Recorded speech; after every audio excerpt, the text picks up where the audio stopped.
I mostly try to make these game design video essays in a way that avoids any negative opinions.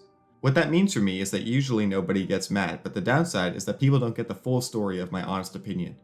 So at the risk of potentially losing some of you, I want to try and paint a full picture of my thoughts for this video. Cool? Okay, so I think Super Mario Bros. Isn't very good.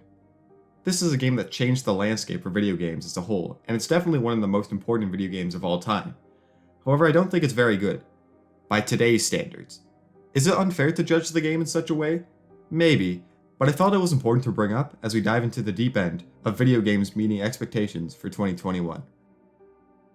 It really has never been easier to make a video game given all the resources collected over the past couple of decades, but at the same time, it's never been more difficult to get your video game seen or played by the public. The first reason for this is the obvious trouble of quantity. There are just too many games to choose from nowadays, and it's hard to know what's a worthwhile buy. There are so many games now that I'll just completely miss some. Take for instance, Later Alligator. This is a cartoonish point-and-click adventure game that was released over a year ago on Steam, and I only just learned of its existence a few weeks ago thanks to the Nintendo Switch trailer. Even worse is that people may notice your game, but just never buy it anyway. AAA studios put out so many big budget games now with years of experience being put into the final product that is heavily marketed to the public. Of course, with an argument of quantity, there always comes an argument of quality as well, and this is definitely seen in video games. There are already a ton of experienced studios both in the AAA and indie scene that make games that just outshine a beginner's product. I've been speaking about this all very generally, so let's bring in an example. Sir Lovelite is a 2D platformer that was released about 2 months ago, and it's a short campaign that I quickly finished in a couple sittings. To talk about the positives first, the game is absolutely gorgeous.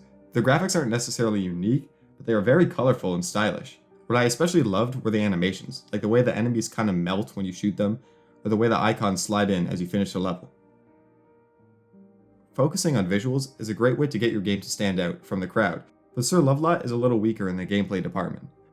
Level design is questionable at times. The game relies way too heavily on water levels that are just no fun at all, but the most disappointing thing is how bland the movement is. You have a double jump, a dash, and a wall jump, but more moves doesn't equal more fun. Your character is slippery, but to balance this out, they make him really heavy as well, and the dash feels very weak and delayed.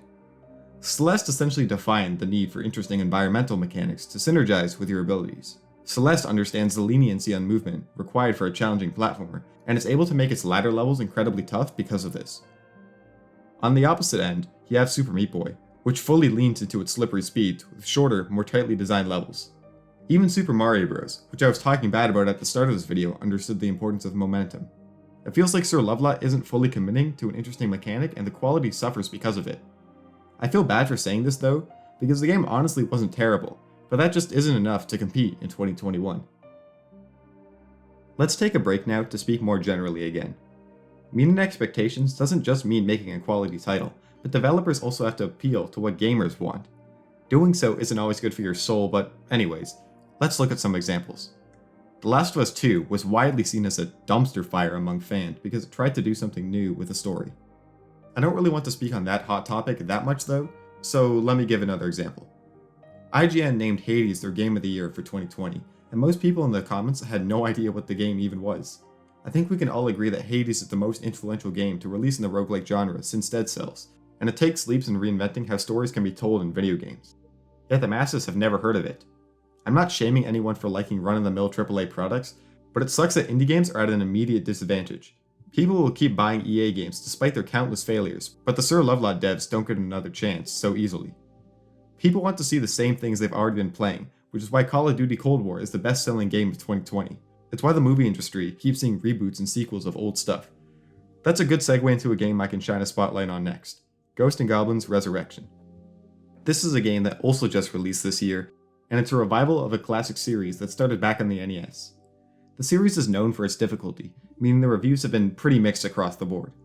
The game looks visually pretty good, and the multiple difficulty options are a good addition, but at the end of the day, there are still some moments that feel unfair and can pile up to make a pretty frustrating experience for players. The reason I think this game faces more criticism than a game like Dark Souls is because of the way it goes about difficulty. Ghosts and Goblins Resurrection holds on to its root, and its difficulty mostly comes from an overload of enemies. Video games have really moved away from that quantity style of difficulty. Modern difficulty comes from better level design, fewer but tougher enemies, and a master of abilities and game knowledge. With that in mind, I don't think it would be true to say that Ghosts and Goblins meets the expectations of the 2021 video game. But the game's not trying to.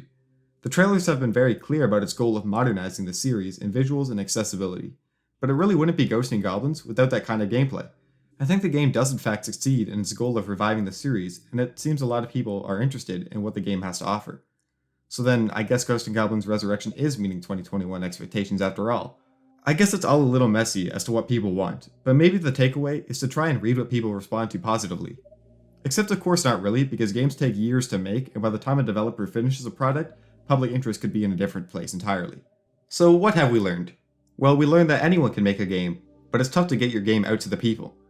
We learned that perfection is essentially a must in smaller studios trying to keep up with the competition. The public seems to respond to a lot of the same stuff, or whatever the big companies are doing, and yeah. I suppose none of this is groundbreaking news, but I guess I just wanted to talk about it all, because the truth is, I feel bad.